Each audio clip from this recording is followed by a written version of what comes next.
What you're looking at is the smallpox virus, one of the deadliest pathogens on the planet. For centuries, it did a wonderful job of helping keep the human population in check. But times change, and sometimes Mother Nature needs a hand in improving her creations. Like, say, speeding them up a little bit, making them contagious when they should be quietly incubating in a host, or making them more lethal.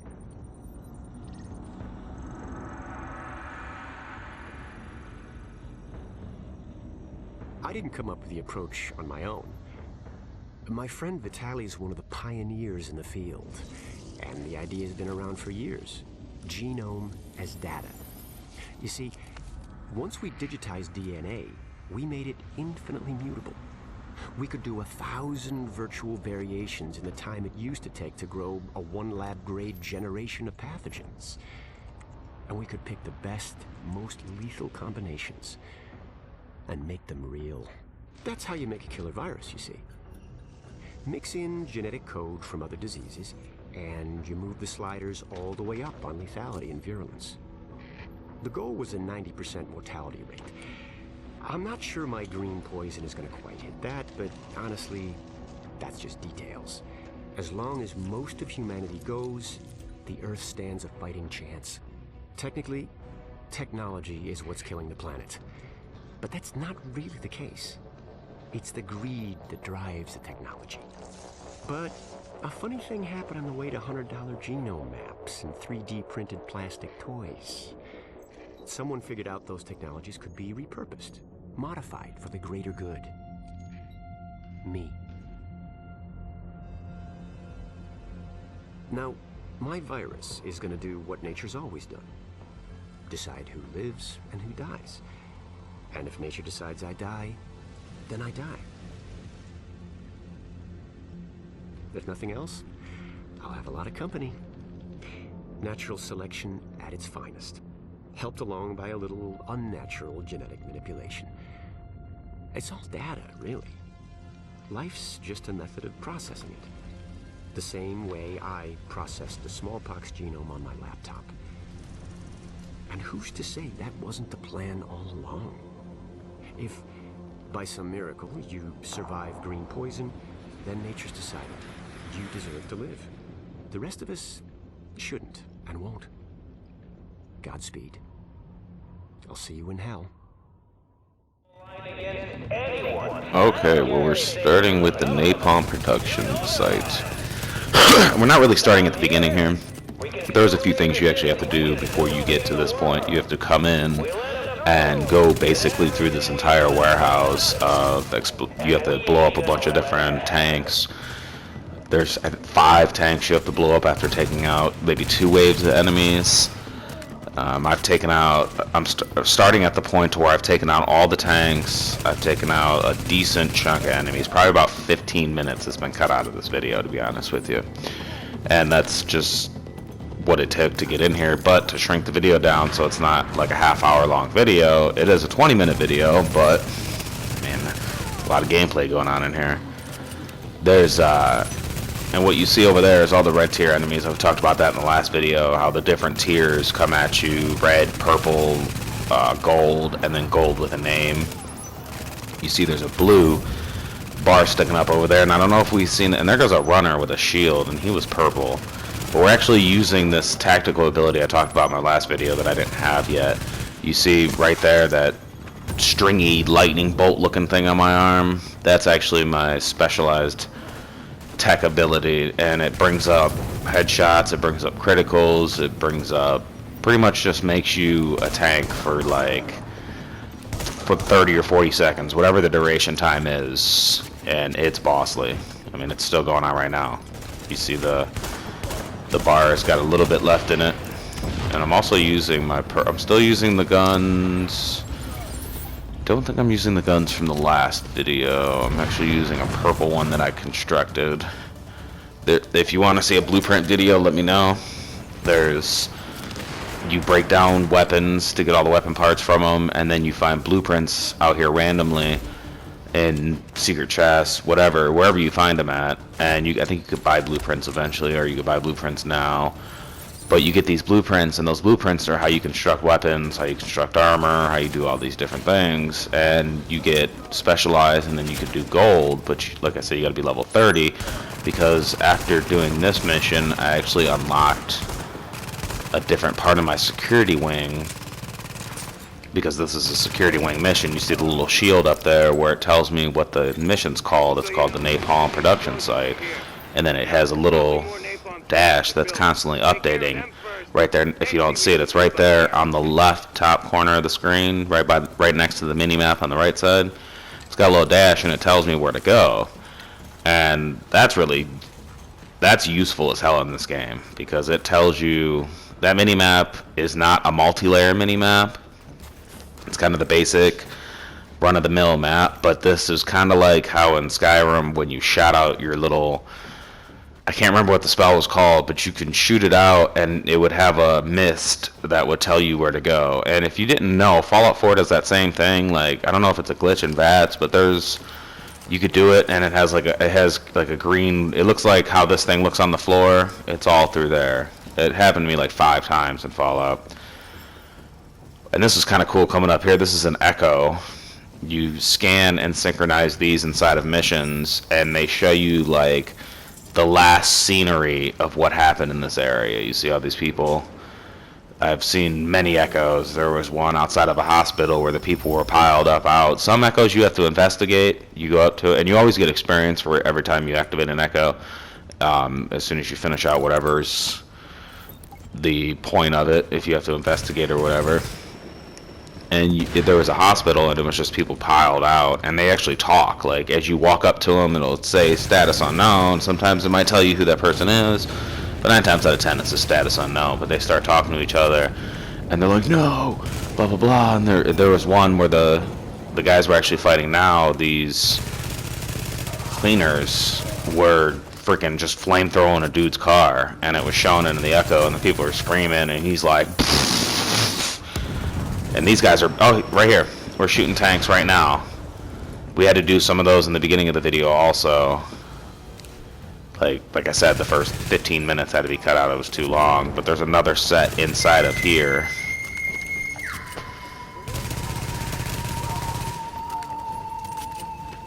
And no, there's not aliens coming. That was my phone going off telling me there was an alarm. And it always updates, like I said, new objective. It tells you exactly where to go with that little division triangle, I guess you want to call it, like a mission triangle. But you see the map isn't multi-layered. Like, as you go up levels, it changes, but that little thing is nice. I don't know if you can turn it off if you don't need it. It's kind of like an auto assist, I'm assuming. There goes a grenade. I don't think we show them off in this video, and I don't remember if we showed them off in the last one, but in the next one I will make sure to show them off. There's different kinds of bullets you can pick up. There's explosive, incinerary. I think that's it. It's explosive and incinerary, and when you hit them with the explosive bullets, the bullets blow up inside of them. They're like, so it's like shooting with a grenade. And then the incinerary bullets, well, they're incinerators, you can set them on fire. And these guys are crazy because you can shoot them in the tanks, and a little fire will spit out, and then the tank will blow up, and they can take out an enemy next to them. They basically become a little bomb for you. And the explosive bullets are great for that, because you shoot them in the tank, the bullets explode, they do a little bit of extra damage, they make sure a hole gets punctured in there. Or even the incinerary bullets, to where you shoot them in the tank and the thing catches on fire right away. You can kill them without blowing them up too. There's 2 different options. We get stuck in the dumbest places. It's open. It's an open world MMO, but there's certain aspects of that first-person shooter to where it's like, no, you can't just jump off wherever the hell you want. And it's like right there, it showed you, it wanted me to go down the canister. And now there is some areas where you can jump off like a building, but it takes a decent chunk out of your health. Like, you feel it, your guy's like, whoa.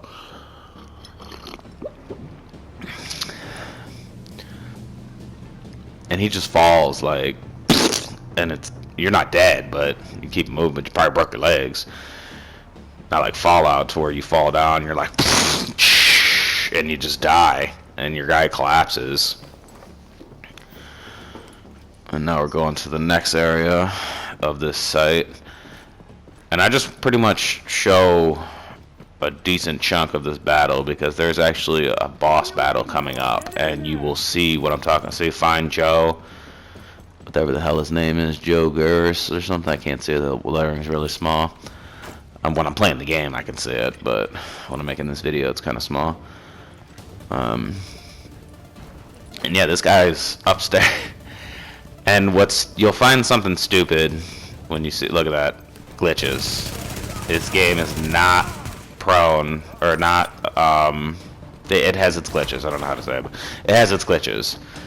Did you see that guy? He was running to his position, and the game mechanic was just like, okay, just run right past him, I'm not going to recognize you. And there's a way to, like I was talking about the incursion, before they patched it, there was a way to get to the final boss right away to where you can use your shield, and there was a shield mechanic that you just pull up out of the floor, and it's a decent like three bay wall type shield, and you just use that right by the wall and you go down into the tank, and you just keep throwing healing packs down and shooting the boss, which is a tank in the incursion, first strike or raid or whatever you want to call it. And right here, this pisses me off. Like, I want to fight him right now, but he's in there talking to this dude, and he's like loading up his tank, and I can't break the glass, and the enemies, like I said, glitches. I can't find the damn enemies. That's why I thought maybe I had to go to him, but you gotta, I found him, but you gotta clear the area. You gotta make sure you explore all these damn parts. And like I said, it's open, but then again, it's like, nope, can't go there. But any open world game has that. Doors, invisible walls, stuff like that. I like the Division in its openness. It's kind of like, for me, the Division feels like Fallout Online. That's why I like it so much. There's a virus going on, there's a deep story, there's video. I showed you a little bit, I showed you that crazy 3-minute video in the beginning of the dude that spread the smallpox virus. Jack bootloaded that thing up from his laptop. That's freaking crazy. That shit could happen though in real life. Like if somebody got their hands on, because smallpox I heard is still around. Like some scientists have it, like one little dose of it secretly put away, and it's just been chilling for like 20 years now, 30 years now. And it's dormant, but it's alive, so they can do tests on it. But if some crazy mad scientist got in that thing, took that, and created this is how it would look. And that's why the Division uses clothes and not armor, because it's a Tom Clancy game. First off, it's ultra realistic. As you see, he's wearing a backpack. He doesn't just put his gun in his back pocket. His sidearm's stuck to it, his canteen stuck to it, his grenades are on it. It's decent sized backpack, and you can upgrade your backpack and get more stuff to hold, and it gets kind of obnoxious. I mean, you're not going to have a freaking knapsack on your back with like one of those what are they, the rollout beds that you can walk around with on your back. And you see we went down the elevator after going up the elevator because we're like, well, maybe we got to go in the elevator. And that's that multi-layer map, and that gold thing only comes up when you're proceeding to the next mission. It doesn't just tell you where to go all the damn time. So we finally come in here and find the last couple guys to kill. It's a pain in the ass, man. Sometimes with these open world games like this, the enemies are so stupid. They don't load in the right areas. You hear their voice, but they're not walking around. Like, there's actually one instance I was playing, and the guy like disappeared, and he came out in like another area. I was like, what the fuck is going on here? But you come to expect that with an online game. I mean, this is pretty. I haven't experienced it in like the real world glitches on it, to where it's everything just shuts out, like everything just collapses, and then you turn and it comes back. Like all the buildings just collapse and all that. I haven't really experienced any of those. I have experienced a couple, like I showed you with the guy running past me to go to his set point. But nothing really game breaking. Haven't got my character deleted. Guys, watch out for that on the Xbox One. I don't know if they fixed it yet, but there was a glitch to where your character gets deleted Don't know if that's on the PS4. I fucking hope not, because that would suck. I got my guy. As you see, this is the most updated gameplay. I played the game. Today's what? Wednesday? Tuesday? It's Wednesday because I was off Monday. So I played the game yesterday. I did this mission. It was sweet. And then I just decided to make a fully updated video because I have older videos of me doing a bunch of shit, like breaking stuff down, doing things like that. But I don't have enough time to just put out like a 5-minute video every day. So that's why I put out these nice, decent 20-minute videos, 17-minute videos, whatever they are. I try not to go past 20 minutes with these Division videos, but this battle and whole little mission sequence was pretty freaking epic, so I wanted to get this out there. And now we finally get to fight this mug. Like, we're standing right in front of him, waiting for him to come out, and he doesn't see me until he loads up and walks out. And so you have time to go. This guy with an axe. The hell out of here. And another cleaner. And he's just a giant cleaner.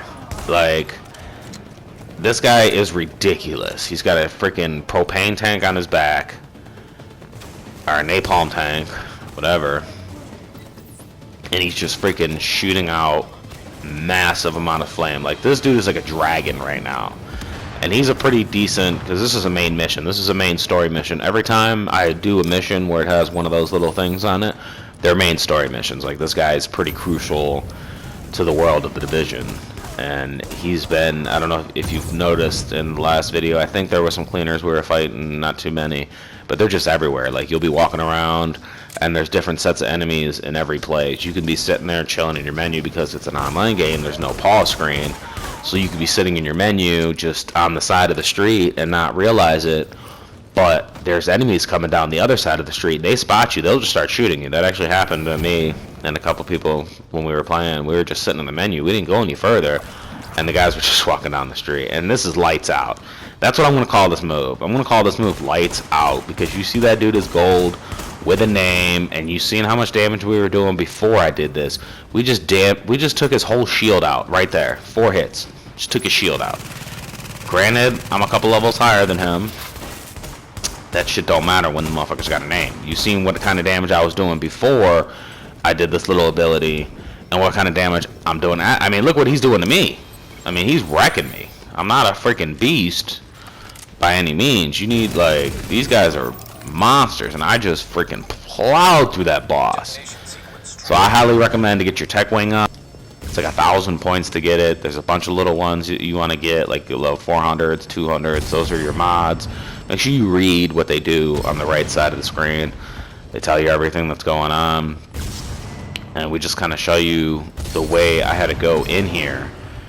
The way you escape is basically the exact opposite of the way you come in. But there's a bomb going off. If you don't remember, we set that. And then the JTC were like, we could take care of it from here. So the timer went down once we got into the area with the boss. Killed all those enemies, killed the boss. Now we're escaping, and this place is going to explode. So, again, like I said, the little triangle Division quest marker shows you where to go after the mission is over. There's a bunch of weapons we got. See, mission completed. Did a bunch of things. Got a green weapon. It's my level. Usually that's what happens. Even if you fight characters that are lower levels than you, you usually get something that's your level. It's not always that way. But a boss like that, you will get something your level. And yeah, we had to go all the way around. And like, this is the side of where I don't know. Yeah, we went in. We had to go in this way. And sometimes it's a pain in the ass to find where you got to go. And that's pretty much it for today's video, guys. I hope you enjoyed. I hope you stayed to the end. Make sure to hit that like button. Make sure to subscribe to us. Make sure to share my videos. Peace.